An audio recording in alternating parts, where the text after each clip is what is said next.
Good afternoon everyone, I'm Famdi 6th year intern.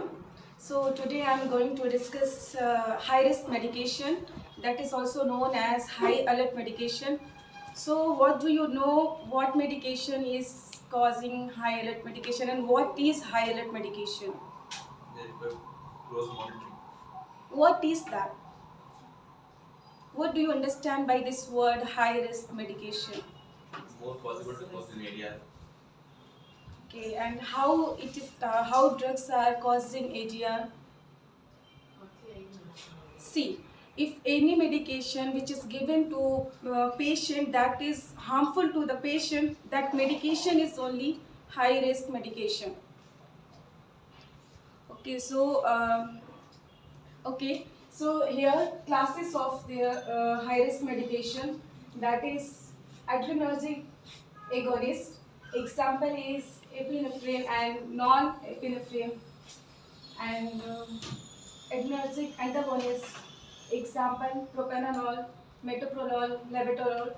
Anesthetic agent, arrhythmic agents, chemotherapeutic agent, oral hypoglycemic agent, anticoagulants and inotropic medication, moderate sedation agents, narcotics and opiates.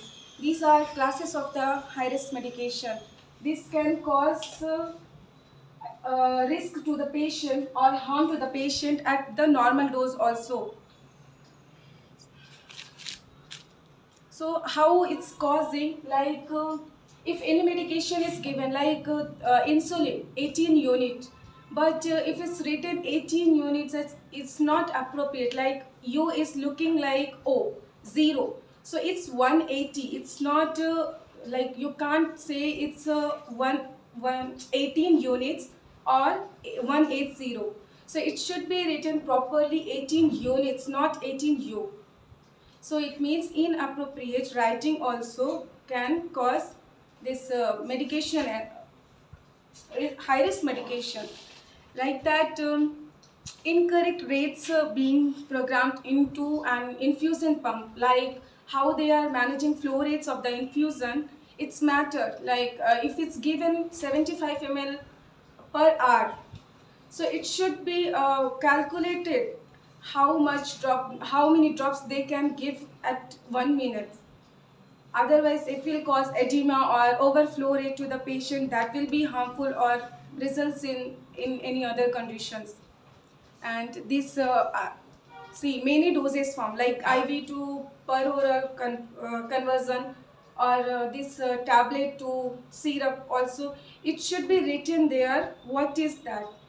Like here REM-CC LM is available for tablet also, for syrup also. So it should be written there what is that dosage form. Either it's tablet, IV or uh, tablet. Okay.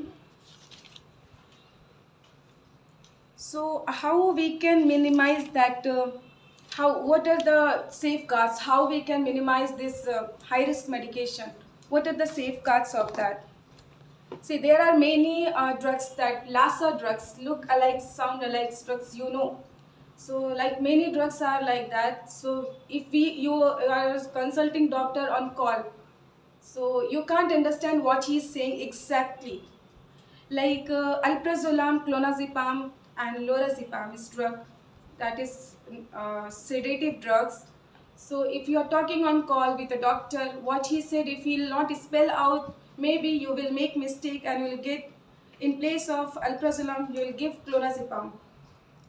So like that. And the thing, decimals also plays in high risk medication. Like alprazolam is available 0.25 and 0.5 mg. So how decimal plays this in high risk medication is this marker.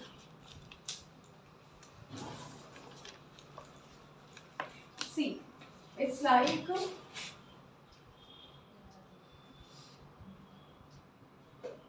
alprazolam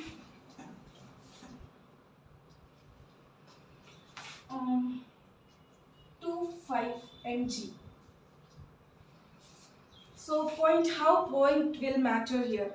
Point will be here. Okay, so it's 0.25. But if it's not there, then 25 mg, or if it's here by mistake, it's 2.5 mg. So it will be harmful to the patient.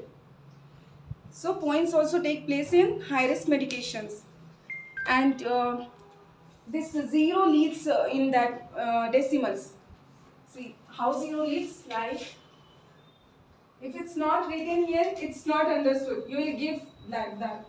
But if it's written here, it will be understanding that you have to give only 0.0 to 0.25 mg.